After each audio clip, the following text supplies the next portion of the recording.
Hi everyone, in this short little episode I'm just going to bring you footage on how I prepare and sow my parsnips.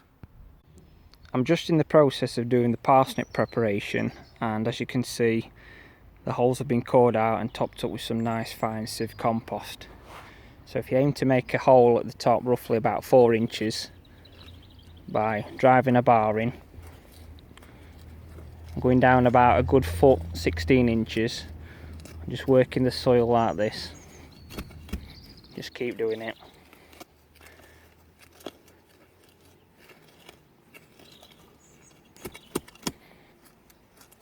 Just gives it a chance to develop a nice long tap root. There we go. So then it's all in keeping and similar sort of size to the rest. So this is some sieved multi-purpose compost.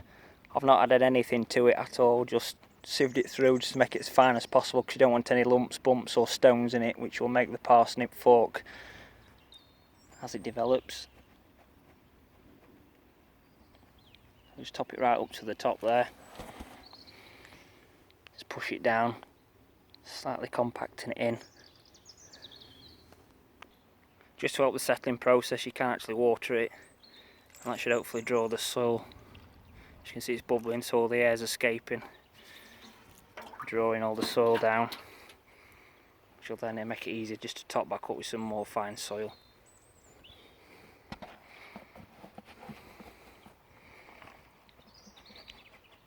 What I'll do when it comes to it, probably in a week or so, is I will sow 3 parsnips in each station, and then over time as they grow, thin them out to the strongest.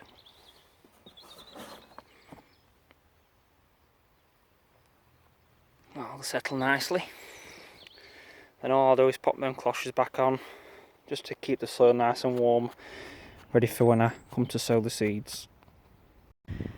Now that the ground has all been prepared and ready, this is the variety I'm going to be using this year, and it's Hollow Crown, and it was from Wilko's.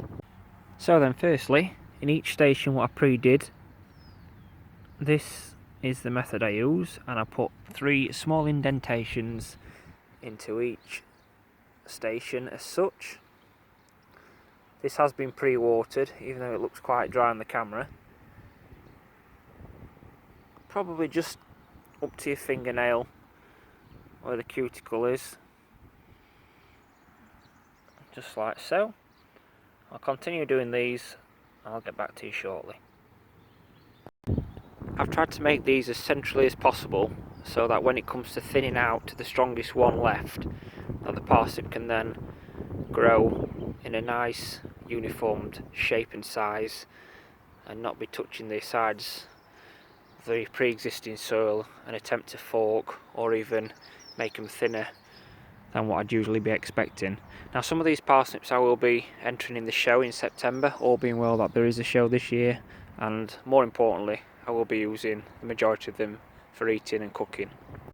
Now parsnips are quite temperamental, they do take quite a long time to grow, in the sense that also when it comes to sowing they can take around 28 to 35 days to germinate. These are the seeds in here, and I'll be popping 1 inch seed into each hole within one station. So each station now has 3 seeds, and over the months I will thin them out to the strongest one. As I mentioned earlier, they're quite temperamental, they can take a long time to germinate. Also, try and do it on a still day to sow them if you can, because as I seem to pull out the packet, the wind seems to pick up, so they can be blowing around all over the place. So I've tried to pop them in as centrally as I can, so the wind is not the compost in, so it's already pre-done. So what I'll do is I'll just tap these down a little bit better, give them real good watering up, and then pop these cloches back over, and then just leave them to their own devices. Just one thing to note when growing parsnips: when you come to sow them, just make sure the area is clean and free of any debris or stones which may hinder their growth, as they need to really put down a good taproot to enable some nice, strong, healthy roots. Also, a potential disease to watch out for is something which is called canker.